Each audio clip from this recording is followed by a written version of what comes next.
네, 수도권 코로나19 확산이 계속되면서 밤사이 신규 확진자 323명이 새로 발생했습니다. 지난 2주간의 2단계 거리두기 효과가 미비하다고 판단한 정부, 내일부터 다음 달 8일까지 강화된 거리두기 조치에 들어갑니다. 네, 자세한 내용은 천은미 이대 목동병원 교수와 함께 짚어보겠습니다. 어서 오십시오. 안녕하세요. 예.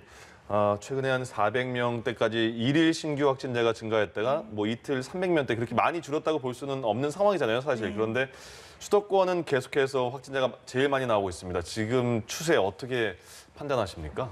수도권에서 발생한 확진자들이 지방으로도 확산을 하고 있고 하루 사이에 조금씩 왔다 갔다 하는 건 있어요. 그만큼 이제 국민들께 조금 주의를 하시는 것 같아요. 네. 그런데 문제는 이번 확산이 수도권에서 발생을 했다는 점, 두 번째는 고령자 중심으로 많이 발생하는 이유가 무증상 감염이 1차 때는 바이러스가 한 무증상이 30~40%였다면 지금은 80에서 90%가 무증상 감염이라는 연구가 많이 있어요. 그러다 예. 보니까 확산을 빨리 하게 되고 또 수도권에서 발생해서 고령자가 많다 보니까 병상의 문제에서 의료 체계도 문제가 오고 있고 그래서 감염 경로를 사실은 조금 더 우리가 잘 모르는 환자가 많아졌잖아요. 그래서 저는 감염 경로를 추적을 할 때 지금 정부에서 2일까지만 추적하세요. 증상 발현 전에. 그런데 연구에서 보면 1일에 3일이라고 되어 있어요. 제가 항상 3일부터 좀 검사를 했으면 좋겠다고 하는 게 제가 개인적으로 들은 경우도 3일 전에 있었던 거예요. 그런 네. 분들이 이틀까지만 검사를 하니까 좀 놓치는 상황이 있기 때문에 이번에 정부에서 조금 역학조사에 힘이 들 수는 있지만 증상 발현 3일 전부터 검사를 하시면 조금 깜깜이 경로를 좀 더 추적할 수 있지 않을까 연구에 나온 거기 때문에 조금 네. 말씀을 드리고 싶었습니다. 예. 보다 강화된 좀 역학조사가 필요하다라는 말씀을 좀 해주셨는데요. 지금 확산세가 다시 또 심해지면서 모두가 지금 현 상황의 심각성을 인지를 하고 있는 상황입니다. 지금 2단계를 시행한 지가 이제 거리두기 2단계를 시행한 지가 2주가 지났는데 정부에서는 좀 효과가 미비하다고 판단을 한 것 같아요. 그래서 내일부터 2.5단계 시행에 들어가는데 과연 이 조치가 어느 정도로 좀 확산세를 차단할 효과가 있다고 생각하시는지요? 이제 2.5단계지만 이제 거의 3단계에 준할 정도의 강화된 조치가 이제 거의 돼야 된다고 생각을 하는데요. 예. 지금 사실 뭐 학원이라든지 학교는 거의 원격 수업만 하고 있고요. 그리고 모임 같은 경우도 대부분 이제 자제를 하고 있죠. 그리고 카페 같은 경우도 포장을 이제 하고 있지만, 근데 이게 프랜차이즈 카페는 포장 배달이지만 또 일반 카페는 또 할 수가 있어요. 9시까지 되는 거죠. 예. 그리고 식당 같은 경우도 우리가 9시까지는 영업을 할 수가 있기 때문에 그런 쪽에 대해서 조금 더 지침이 있어야 될 것 같아요. 왜냐하면 이쪽에서 바로 프랜차이즈를 못 가게 되면 일반 카페도 많이 가시게 되고 그러겠죠. 또 그리고 이제 사람들이 많이 모이지만 우리가 마스크를 쓸 수 없는 공간들이 상당히 있어요. 우리가 네. 찾아보면 네. 그런 공간들에 대해서 정부가 조금 세밀하게 좀 지침을 내려주셔야 저는 2.5단계 효과가 있다고 생각합니다. 예. 정은경 본부장이 이제 이 추세라면 다음 주쯤에는 하루 확진자 거의 뭐 2,000명도 불가능하지 않다 이렇게 이야기를 했는데 여기에 대해서는 어느 정도로 가능하다고 보시는지요?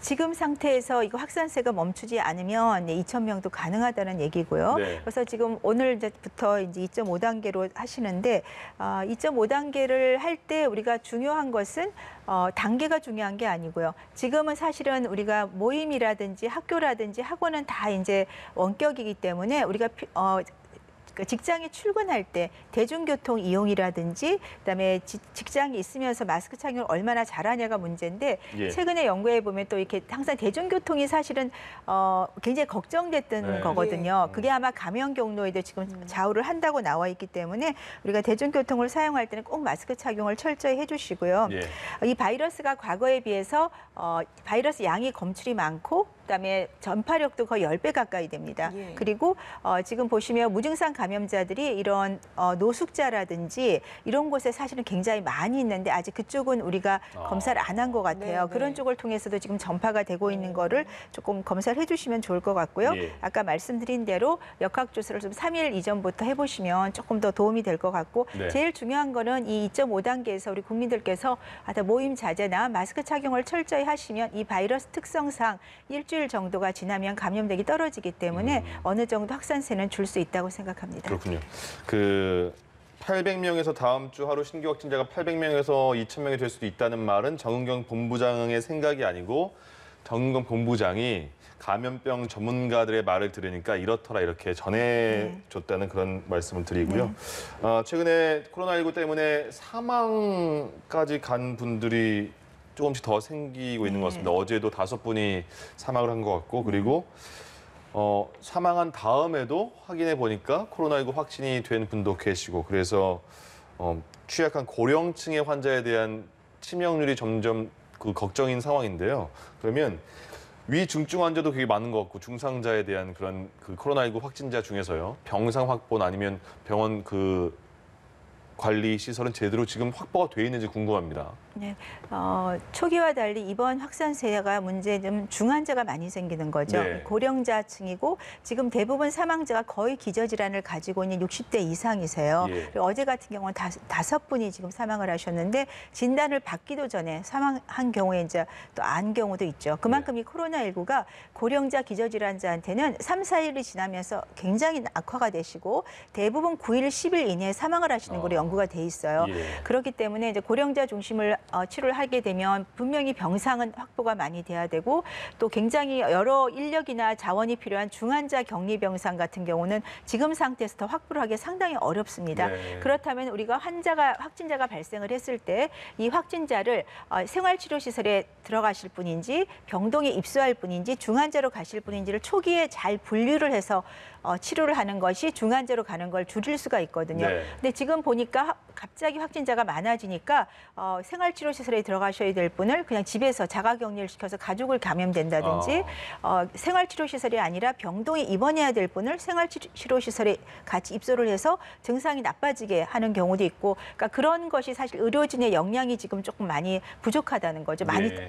부족하기 때문에 지금 우리가 확진자를 찾았을 때 말씀드린 대로 초기에 어떻게 분류하냐가 중요하고 생활치료시설 같은 경우는 수도권뿐 아니라 지방에도 많이 필요한데 호텔 같은 경우를 제가 조금 많이 말씀드려요. 네. 외국 사례는 외국에 있는 호텔들을 많이 정부에서 지원을 해서 그 호텔을 생활치료시설로 사용을 하는 거죠. 그렇게 하면 훨씬 좀 효과적인 방안이 될 거라고 생각합니다. 그러니까 그것도 필요할 것 같아요. 만약에 호텔을 지원을 해서 호텔도 이렇게 생활 치료 시설로 우리가 하겠습니다라는 게 그 이후에 사람들의 인식이 또 중요할 것 같아요. 네, 아까 일주일 정도가 되면 바이러스는 전혀 감염력이 그러니까요. 떨어지거든요. 예. 그런 정확한 사실을 아시면 두려워하시거나 그럴 필요는 없다고 예, 생각합니다. 좋은 일에 함께한 호텔이다 이런 인식도 네, 필요할 것 맞습니다. 같고요. 예. 네. 알겠습니다. 사랑제일교회 확진자 이야기를 좀 해보도록 하겠습니다. 이 교회와 관련을 해서 지금 2차 감염이 확인된 장소만 25개고요. 누적 확진자가 1,000명을 넘어섰습니다. 유독 사랑제일교회 관련 확진자가 이렇게 좀 심각한 이유 뭐라고 보시는지요? 제가 교회를 정확히 모르겠지만 아마도 초기에 그 방역 수칙이 조금 부족하지 않았나 그랬기 때문에 또 교회가 굉장히 큰 대규모 교회잖아요. 수도권을 전역을 다 커버하는 대규모 교회고 또 지방에서 오시는 분도 있는데 코로나19가 확산하는 그 시기에 조금 방역 수칙이 어긋나면서 많은 분들이 나온 것으로 생각됩니다. 예. 지금 광복절 광화문 집회와 관련해서 사랑제일교회와 무관한 확진자가 총 307명입니다. 현재 이분들과 접촉한 지역사회 내 집단 감염이 이어지고 있는데요. 지금 진단검사가 굉장히 좀 더디게 진행되거나 거부하는 분들도 있는데 계속 이렇게 늦추면 늦출수록 확진자가 계속 늘어날 가능성 충분하다고 봐야 되는 거죠? 네, 검사를 좀 스스로 안 하는 분들도 있고 또 검사 양이 많아지다 보니까 검사가 좀 늦어지는 경우도 있고요. 그러다 보면 그 사이 N차 감염이 진행을 하죠. 네. 이 바이러스가 말씀드렸듯이 무증상 감염이 대단히 많고요. 외국 보고에는 90%가 넘게도 되어 있습니다. 그러다 보니까 N차 감염이 본인도 모르는 사이에 시키게 되고 아까 말 가족 감염 같은 경우는 전 가족이 감염되는 사례도 있었어요. 그러니까요. 그렇기 때문에 본인을 위해서도 중요하지만 가족이나 지인들을 본인도 모르게 본인이 원해서 감염시키는 게 아니거든요. 그래서 반드시 마스크 착용도 중요하지만 이런 경우에는 꼭 검사를 받는 것이 필요할 것 같습니다. 예. 그 소규모 지역 감염이 계속 나오고 있는 상황인데 그 감염 경로를 계속 모르는 경우가 계속 나오고 있어요. 태안 같은 경우를 보면 12명이 확진이 됐는데 그중에 8명이 한 아파트에 같은 주민이란 말이죠. 그래서 뭔가 연결고리가 있겠구나 싶었는데 그 확진된 8명끼리는 서로 그동안 만났던 적이 없다는 거예요. 그러면 이건 도대체 어디서 그 확진이 같이 된 건가? 한 아파트인데 엘리베이터인지 뭔지 이거 어떻게 생각을 해야 됩니까? 네, 우선 역학조사를 해야 될 것 같습니다. 예. 정확한 해야 되지만 이제 엘리베이터에 대해서 단체 감염이 조금 종종 나오고 있어요. 네. 그다음에 가장 가능성이 많은 거는 공용으로 쓰는 물건이겠죠. 엘리베이터 가장 많고 엘리베이터를 통한 공기 감염. 그 공기 중에 이런 바이러스가 최장 16시간을 생존한다는 보고도 있어요. 네. 보통은 한 뭐 10분 이내지만 그때 감염자가 뭐 호흡을 하거나 기침을 해놓고 바이러스가 공기 중에 있으면 들이마실 수 있고요. 아. 또 엘리베이터를 통해서 누르는 경우에 이 손에 묻잖아요. 그러면 우리가 대부분이 들어가 손을 다 바로 깨끗이 씻고 이제 물건을 얼굴을 만지면 모르지만 혹시 그러지 않은 분도 계시겠죠. 네. 그런 감염 사례가 조금 가능성이 높을 것 같고요.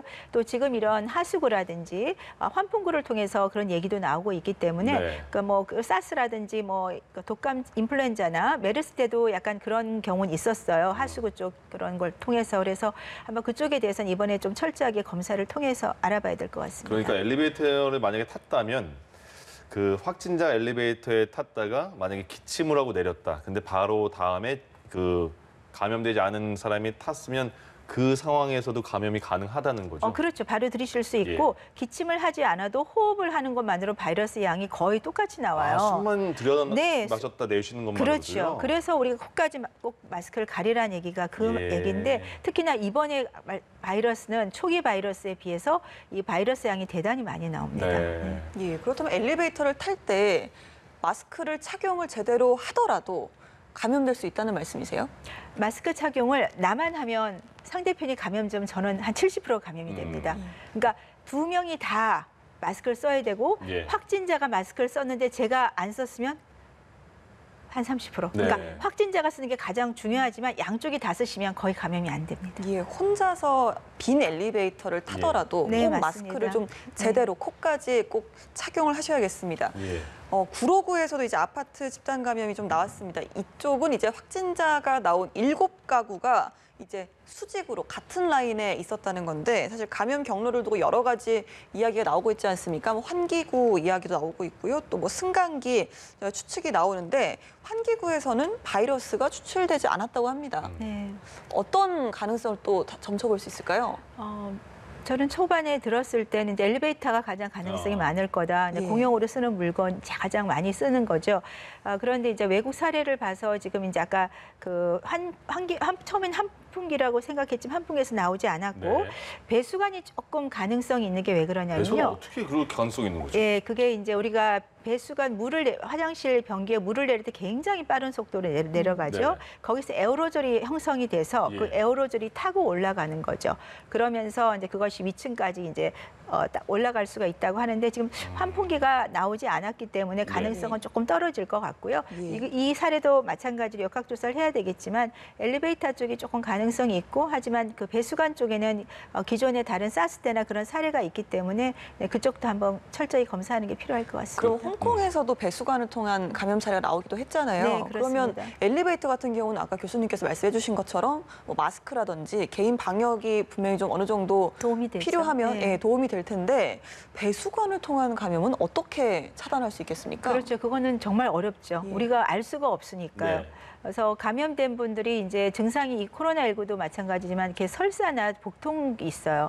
그러니까 설사를 하시는 경우에는 반드시 검사를 받아야죠. 그렇다면 그분이 확진이 되면 그 주변을 빨리 우리가 좀 조치를 할 수가 있는데 그냥 단순히 뭐 그냥 속 위에 어떤 문제겠지 하고 검사를 안 받으시면 예. 지금 같은 상황에서 위험할 수가 있다고 생각합니다. 알겠습니다. 그런데 이건 말씀드려야 될 것 같아요. 네. 일단 그 배수관이나 환기구로 통한 감염은 그 사스나 그때는 외국 홍콩이나 네, 그런 외국 맞습니다. 그 사례였죠. 상황이었고요. 우리나라에서는 네. 아직 그런 경우가 없습니다. 없었고 그래서 네. 많이 그렇게 뭐 하수 배수관까지 막아야 돼 이렇게까지는 네, 아니라고 많이 걱정 안 생각합니다. 하셔도 네. 될 것 같습니다. 아직은 그렇게 검체가 안 나왔거든요. 네. 자 그리고 목욕탕, 온천 같은 경우에서 감염이 또 잇따르고 네. 있습니다. 보면요. 부산 해운대에서는 목욕탕에서 세신하는 그 때밀어 주시는 여자분이 이제 확진이 돼서요. 거기서 같이 목욕탕에 있는 분들 한 300명으로 시작이 해서 1,500명까지 검사를 받는다 이런 얘기도 있고요. 또 한 부부, 목사 부부는 제주도에서 온천을 갔는데 또 숨기고 갔다가 다시 부부 다 확진이 됐습니다. 그럼 보면 그 목욕탕 같은 경우엔 그 좀 다른 환경이잖아요. 습도도 많고 물기도 있고 그런 환경에서 바이러스의 전파력은 일상 평상시보다 더 큰 겁니까? 아니면 더 낮은 겁니까? 더 낮습니다. 아, 그런가요? 지금 이분도 세신사 이분도 같이 일하시는 분만 감염이 되고 아직 다른 분들은 이제 검사상에 음성이 나왔죠. 네. 이 세신사분 같은 경우는 그 부위에서만 일을 하세요. 예. 전체를 만나진 않고, 그러니까 그분과 접촉을 했던 분은 검사를 철저히 해봐야 될 것 같고, 왜 그러냐면 이 습도가 높아지면 바이러스가 물을 많이 머금게 돼요. 네. 그러면 떨어지겠죠. 무거워서. 예. 예. 그런데 습도가 낮아지면 얘가 가벼워지는 거예요. 건조하면 가벼워서 날아가니까 아. 훨씬 공기 중에 오래 있게 되고, 그거는 습도가 1% 낮아지면 감염력은 8%가 증가한다는 연구가 있고요.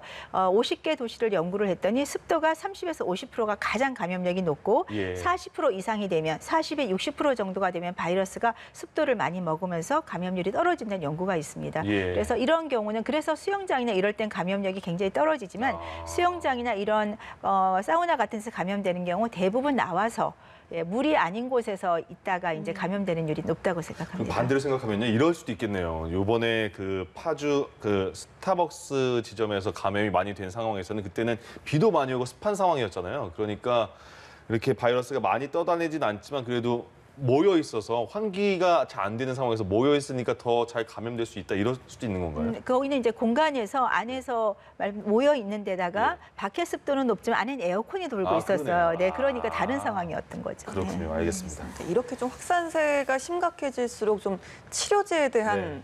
더욱더 좀 간절해지는 것 같습니다.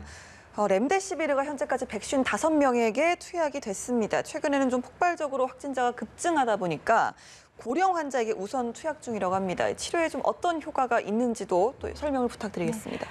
FDA에서 공인받은 건 렘데시비르하고 그다음에 덱사메타존을 지금 중증 환자에 쓰고 있고요. 초기 연구에서는 이제 10일 증상 발현 10일 이내에 산소 포화도가 94% 이하인 중증 환자를 중심으로 렘데시비르 효과가 있었습니다. 근데 최근 최근에 나온 연구에서는 렘데시비르를 5일간 쓴 경우가 10일 쓴 경우보다 대조군에 비해서 훨씬 효과가 좋다. 그러니까 1일하고 7일, 그러니까 사망과 퇴원을 기준으로 1.7점까지를 봤더니 예. 렘데시비르를 5일간 쓴 경우가 효과적으로 우리가 더 많은 그런 좋은 점을 발견할 수 있었다. 이 경우는 중증 환자가 아니고 입원한 폐렴 환자를 기준으로 산소 포화도 94% 이상인 경우입니다. 네. 그래서 일주일 전에 FDA에서 응급으로 렘데시비르를 응급이 아니 전체적으로 모든 환자한테 다 쓰도록 오늘 나왔을 겁니다. 예, 허가를 예. 했습니다. 그 네. 이유가 이번 연구가 바탕이 된 거고, 근데 우리 정부에서는 조금 렘데시비르가 조금 공급이 떨어졌었는데 다음 주부터는 공급이 원활해질 수 있다고 하기 때문에 아마 입원한 환자는 모두 대상으로 렘데시비르를 사용하게 되면 우리 부분적으로 효과가 분명히 있기 때문에 좋을 것 같습니다. 그럼 지금은 렘데시비르가 아직까지는 유일한 치료제입니까? 네, 지금까지 FDA 공인을 받은 건 이 약 하나입니다. 그렇군요. 네.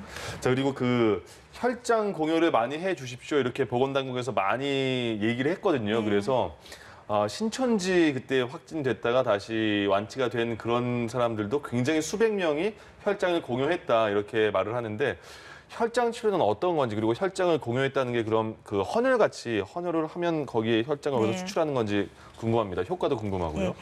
회복기 환자라든지 격리가 해제된 10살 이내 환자에서 우리가 그 환자의 혈장과 혈액을 가지고 추출하는 거죠. 그래서 보통 중화항체가 형성이 돼야 됩니다. 중화항체 검사를 하고 일주일 후에 다시 와서 500cc 정도 헌혈을 하시는 거예요. 중화항체라는 건 좀 좋은 항체. 그러니까 중화라는 건 그 바이러스를 사멸시킬 수 네네. 있는 바이러스가 예, 예. 형성이 돼야 되고 최근에 이제 FDA에서 응급으로 이 약을 쓸 수 있게 그러니까 그 혈장을 치료할 수 있는 근거는 네. 3만 5천 명을 대상으로 메이어 클리닉에서 연구를 했어요. 그랬는데 거기에서 회복기 환자에서 한 혈청을 3일 이내 그러니까 환자가 입원한 후 증상 발현 후 3일 이내에 사용을 하고 예. 혈장의 그 중화항체 역가가 높은 경우에 사용을 할 때 우리가 65% 정도에서 35% 정도에서 사망률을 감소시켰다는 효과가 있습니다. 그러니까 네. 혈장 치료를 하더라도 지금 이것이 대조군이 없이 나온 연구여서 지금 조금 많은 분들이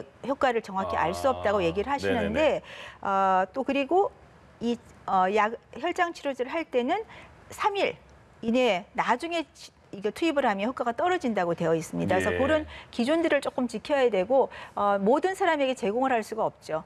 헌혈 한 사람의 그 피를 가지고 주는 거기 그렇죠. 때문에 예. 그래서 최근에는 혈장 치료제라고 따로 약물로 만들 수 있는 걸 지금 연구를 하고 있기 때문에 네, 그것이 되면 좀 더 광범위하게 많은 분들에게 쓸 수 있지만 아직까지는 대조군 연구가 안 된 상태라 그 유효성이나 안정성에 대해서는 확실하게 검증이 되진 않았습니다. 알겠습니다. 오늘 말씀 여기까지 듣도록 하겠습니다. 코로나19 관련 천흥미 이대 목동병원 교수와 함께 이야기 나눠봤습니다. 오늘 말씀 고맙습니다. 고맙습니다. 감사합니다.